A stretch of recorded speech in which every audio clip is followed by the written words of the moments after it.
How to reset audio settings on Windows. This tutorial shows you how to restore sound to default if something's not working right. First, click the Start button. Click Settings. After that, click System, then Sound. From there, scroll down to Advanced.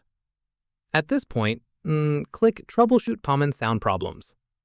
Let Windows run the troubleshooter and apply any fixes it finds. In the next step, go back to Sound Settings. Click More Sound Settings under Advanced.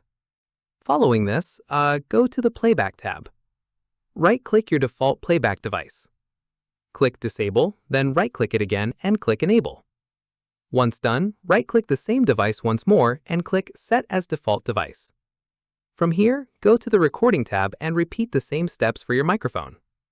Keep in mind, this process resets the driver connection for your audio devices without changing any of your saved app volume levels. Finally, restart your PC to make sure all changes take effect. And that's it. If this guide helped you reset your audio settings on Windows, give it a like, subscribe for more PC tutorials, and tap the bell icon for updates. See you in the next one.